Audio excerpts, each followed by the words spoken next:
बहुत दिनों बाद मैंने पर्सनल इंग्लिश की क्लास अब स्टार्ट करने का डिसीजन लिया है कि मतलब देखिए, इधर मैं साइंस के वीडियोस डाल रहा था, बट अब मैंने डिसाइड किया है कि डेली नहीं तो कम से कम एक दिन पे आपको इंग्लिश के वीडियोस भी मिलते रहेंगे, ठीक है। क्योंकि मान लीजिए अब धीरे धीरे इंग्लिश के भी स्टार्ट करना है और इंग्लिश को भी ख़त्म करना है, और ये सारे बोर्ड्स के स्टूडेंट्स के लिए रहेगा। क्लास 9, क्लास 10, क्लास 11, क्लास 12, मतलब चाहे वो किसी भी बोर्ड से हो, UP board, CBSE board, ICSE board, किसी भी बोर्ड से रहें, बट उनके लिए इंग्लिश ग्रामर की सीरीज अब स्टार्ट कर दी जा रही है। और ये प्रयास रहेगा कि डेली चलाओ, नहीं तो एक दिन पे जरूर, एक दिन के बाद अंतराल पे आपको वीडियो जरूर मिलते रहेंगे। देखिए, लास्ट वाले वीडियो हमने बात किया था पर्सनल प्रोनाउन चार्ट पार्ट 1। मैंने केवल पर्सनल प्रोनाउन चार्ट पार्ट 1 मैंने पढ़ाया था, लेकिन मैंने उसके बाद वीडियो डालना बंद कर दिया था साइंस। तो देखिए, साइंस तो चलता ही रहेगा, वो कॉम्पिटेटिव एग्जाम रेलवे के स्टूडेंट्स के लिए है, जो रेलवे ग्रुप डी या क्लास 9th के जो बच्चे हैं उनके लिए भी वो वीडियो बहुत ज़्यादा हेल्पफुल हैं, जो साइंस का वीडियो है। लेकिन अब हम बात करते हैं इंग्लिश के और पर्सनल प्रोनाउन चार्ट पार्ट 2 की बात करते हैं। ध्यान दीजिएगा। देखिए, अगर आप चैनल पर नए हैं तो चैनल को सब्सक्राइब करें, वीडियो को लाइक करें और दूसरों के पास भी शेयर करें। और पार्ट 2 देखने से पहले आप पार्ट 1 को जाकर जरूर देखें, क्योंकि उसमें मैंने पूरे कॉन्सेप्ट को समझा दिया था। अब मैं आपको समझाऊंगा कि उसमें नॉमिनेटिव केस क्या होता है, ऑब्जेक्टिव केस क्या है, पॉजेसिव एडजेक्टिव क्या है, ये सारी चीज़ें। चलिए ध्यान दीजिएगा। जैसे मान लीजिए लिखा रहे, मैंने एक चीज़ बताया था, अगर आपसे मान लीजिए क्वेश्चन पूछा गया कि फर्स्ट पर्सन के सब्जेक्ट कौन कौन से हैं, फर्स्ट पर्सन के सब्जेक्ट कौन कौन से हैं, तो ध्यान दीजिएगा, फर्स्ट पर्सन का सब्जेक्ट होता है आई और वी होता है, आई और वी होता है। और अगर मैं आपसे पूछा हूं कि आई का ऑब्जेक्टिव केस क्या होता है, तो आपका आंसर होना चाहिए मी। और आई का, अब ध्यान दीजिएगा, जो आई किस पर्सन का सब्जेक्ट है, फर्स्ट पर्सन का, वी किस पर्सन का सब्जेक्ट है, फर्स्ट पर्सन का। और एक चीज आप हमेशा जान लीजिए कि जो प्रोनाउन होता है, ध्यान दीजिएगा, प्रोनाउन जो है, प्रोनाउन का नॉमिनेटिव केस, ये आई और वी जो है, ये सारे के सारे नॉमिनेटिव केस हैं। ये क्या है? नॉमिनेटिव केस हैं। और आप इतना जान, नॉमिनेटिव केस हमेशा सब्जेक्ट के रूप में काम करता है। किसके रूप में काम करता है? सब्जेक्ट के रूप में काम करता है नॉमिनेटिव केस। नॉमिनेटिव केस क्या होता है? नॉमिनेटिव केस हमेशा सब्जेक्ट के रूप में काम करता है। और मैंने आपको पढ़ाया कि फर्स्ट पर्सन का सब्जेक्ट कौन कौन सा है, आई और वी है, और इसका ऑब्जेक्टिव केस क्या होता है, मी होता है। और अगर आपसे पूछा गया पॉजेसिव एडजेक्टिव क्या होता है आई का जो पॉजेसिव एडजेक्टिव होता है, जैसे माई। अब आप कहेंगे सर कैसे आप समझेंगे माई? मान लीजिए मैंने लिखा क्या, एग्जाम्पल मैंने दिया माई बुक, मैंने एग्जाम्पल दिया। एडजेक्टिव क्या होता है? एडजेक्टिव क्या करता है? एडजेक्टिव का काम ये होता है कि जो नाउन को क्वालिफाई करता है। और एक चीज समझिएगा, यहां पे मैं डिस्कस कर दूं पहले, पॉजेसिव केस क्या होता है? पॉजेसिव केस का मतलब होता है, पॉजेसिव का मतलब होता है संबंध बताना। संबंध, भाई संबंध किससे क्या है, ध्यान दीजिएगा। जैसे मान लीजिए मैंने बोला माई पेन, तो पेन है और इसका हिंदी हुआ क्या? मेरी कलम। ध्यान समझिएगा इस चीज को। अब अगर बात करें, कलम किसकी है भाई? मेरी है। कलम किसका है? मेरा है, ठीक है। और पेन आपका क्या है? नाउन है। और भी कौन सा नाउन है भाई? कॉमन नाउन है। पेन कौन सा नाउन है? कॉमन नाउन है। तो अब पेन का संबंध कौन बता रहा? माई बता रहा है ना। तो यही जो माई हुआ, यही आपका क्या है? पॉजेसिव एडजेक्टिव है। तो आप एक चीज जान लीजिए, पॉजेसिव एडजेक्टिव कभी भी अकेला नहीं आता है। आप लिखेंगे कि पॉजेसिव एडजेक्टिव कभी भी अकेला नहीं आता है, अकेला नहीं आता है। ये हमेशा किसके साथ आएगा? ये हमेशा नाउन के साथ जरूर आएगा। पॉजेसिव एडजेक्टिव नाउन के साथ तो हमेशा जरूर से आएगा, ठीक है। पॉजेसिव एडजेक्टिव समझे क्या? कि पॉजेसिव का मतलब होता है संबंध बता रहा है, और एडजेक्टिव का मतलब क्या होता है? जो नाउन को क्वालिफाई करता है। इसका मतलब पॉजेसिव एडजेक्टिव जो होगा हमेशा नाउन के साथ आएगा। जैसे यहाँ पे बुक क्या है? आपका नाउन है, और मैं पूछूं माई क्या है, तो माई आपका क्या है? पॉजेसिव एडजेक्टिव है। अरे समझ में आ रहा है क्या? उम्मीद करते हैं ये चीजें समझ में आई होंगी आपको। मैं जो आपको ये बताना चाहता था कि किस तरह से आई और वी जो है, ये आपका फर्स्ट पर्सन का सब्जेक्ट है, और ये कौन सा केस है? नॉमिनेटिव केस है। और ये हमेशा किसके रूप में काम करते हैं? सब्जेक्ट के रूप में काम करते हैं। ये हमेशा किस रूप में काम करते हैं? सब्जेक्ट के रूप से। मान लो मैंने लिख दिया यहां पर आई टेक माई पेन, मान लो मैंने ये चीज लिख दिया, आई टेक माई पेन। तो अब ये आई जो है ये आपका क्या है, फर्स्ट पर्सन का सब्जेक्ट है, फर्स्ट पर्सन का तो सब्जेक्ट है, बट मान लो मैंने पूछा आई कौन से केस का प्रोनाउन है, कौन सा केस है, तो ये आपका कौन सा केस हुआ, ये आपका हो गया नॉमिनेटिव केस। क्या हो गया भाई, नॉमिनेटिव केस हो गया। और देखिए ये सब्जेक्ट के रूप में काम करता है। देखिए और एक चीज हमेशा जाने, सब्जेक्ट हमेशा सेंटेंस के स्टार्ट में ही आता है, सब्जेक्ट जो है हमेशा सेंटेंस के स्टार्ट में आता है, और ये आपका किसके रूप में काम कर रहा है, सब्जेक्ट के रूप में काम कर रहा है।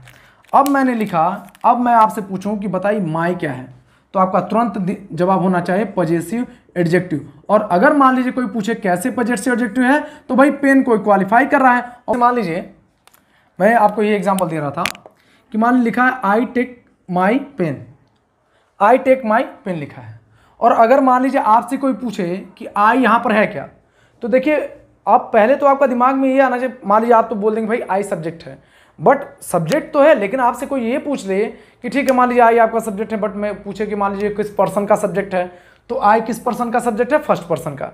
कौन सा केस है, तो ये आपका कौन सा केस है भाई, नॉमिनेटिव केस।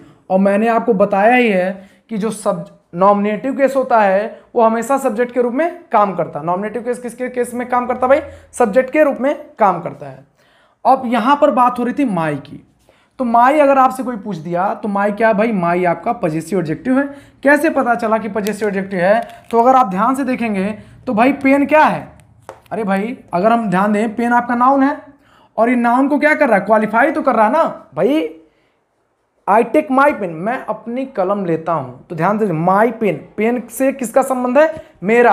और पजेसिव का मतलब क्या होता है, पजेसिव का मतलब होता है संबंध बताना। भाई ये क्या करता है, संबंध को ही तो बताता है ना, और किसके साथ संबंध बता रहा है भाई, पेन के साथ बता रहा है।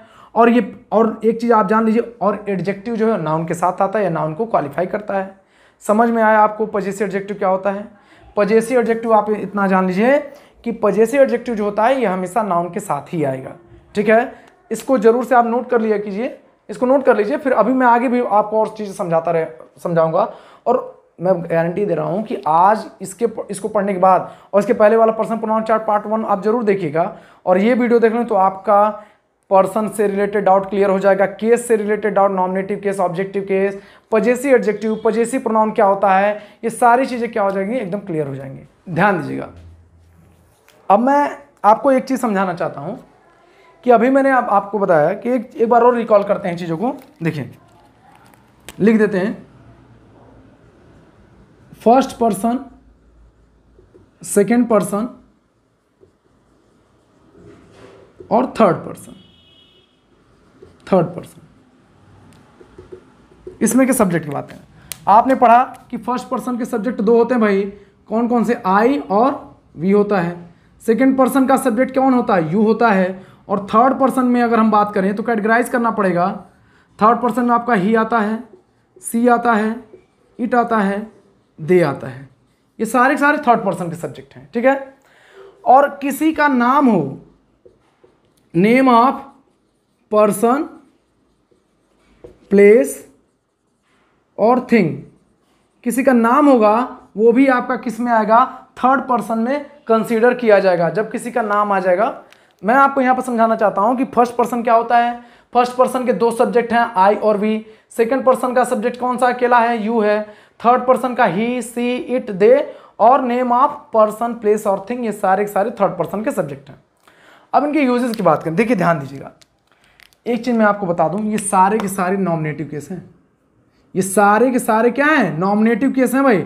और अगर ये नॉमिनेटिव केस हैं तो आपको पता है कि थर्ड पर्सन मतलब जो आपका I, we, they, you, he, she, it है, ये सारे नॉमिनेटिव केस हैं और ये हमेशा मतलब ये सब्जेक्ट के रूप में काम करेंगे। अब ध्यान से समझिए, मैं बताया आई का ऑब्जेक्टिव केस क्या होता है, मी, और वी का ऑब्जेक्टिव केस क्या होता है, अस। पहचानना मैं सिखा रहा हूं आपको। अब यहां से देखिए समझिए। मान लो मैंने लिखा दे गेव मी अ पेन। अब ध्यान समझिएगा यहां पर, they gave me a pen. Objective case का मतलब होता है ऑब्जेक्ट के जगह पे काम करना या ऑब्जेक्ट के रूप में काम करना। मैं बता दूं आपको, ऑब्जेक्टिव केस का मतलब होता है ऑब्जेक्ट के रूप में काम करना। ऑब्जेक्ट के रूप में काम करना, ये होता है इसका मतलब, काम करना। ऑब्जेक्टिव केस का मतलब होता है कि ऑब्जेक्ट के रूप में काम करना। देखिए मैं सब्जेक्ट की पहचान, ऑब्जेक्ट की पहचान, मेन वर्ब की पहचान कैसे की जाती है मैं एक इसका सेपरेट वीडियो बना दूंगा। मैं यहाँ पर आपको केवल पर्सनल प्रोनाउन चार्ट से रिलेटेड संबंधित चीज़ें समझाना चाहता हूँ। ध्यान दीजिएगा, अगर मैं बात करूँ दे का, तो आपको पता है भाई दे आपका नॉमिनेटिव केस है, और नॉमिनेटिव केस है तो ये सब्जेक्ट के रूप में काम कर रहा है। आपने देखा भाई मी, और मी क्या है, यही आपका ऑब्जेक्ट है, और ये किस रूप में काम किया भाई, ऑब्जेक्टिव केस के रूप में काम किया है कि नहीं किया है भाई। और एक चीज़ आप जान लीजिए, ऑब्जेक्टिव केस जो होता है, ऑब्जेक्ट जो होता है वो हमेशा मीन वर्ब के बाद आता है। ध्यान दीजिएगा, यहाँ पे मी आया है और आई का ऑब्जेक्टिव केस क्या होता है, मी होता है। जैसे मान लीजिए मैंने एग्जांपल दिया कि ही स्लैप्ड अस, तो मैं अगर आपसे पूछूं अस क्या है, तो आपका जवाब होना चाहिए ये ऑब्जेक्टिव केस है। किसका ऑब्जेक्टिव केस है भाई, तो ये ऑब्जेक्टिव केस किसका है, वी का है। आपका जवाब क्या आना चाहिए, वी का ऑब्जेक्टिव केस है। आई का ऑब्जेक्टिव केस मी होता है, वी का ऑब्जेक्टिव केस अस होता है, ही स्लैप्ड अस, ये भी आपका क्या है, ये अस जो है ऑब्जेक्टिव केस है। अब ध्यान समझिएगा, यू का जो ऑब्जेक्टिव केस होता है ये यू ही होता है। यू का ऑब्जेक्टिव केस क्या होता है, यू ही होता है, ठीक है ना। यू का ऑब्जेक्टिव केस क्या होता है, यू ही होता है। जैसे मान लीजिए मैंने लिखा कि राम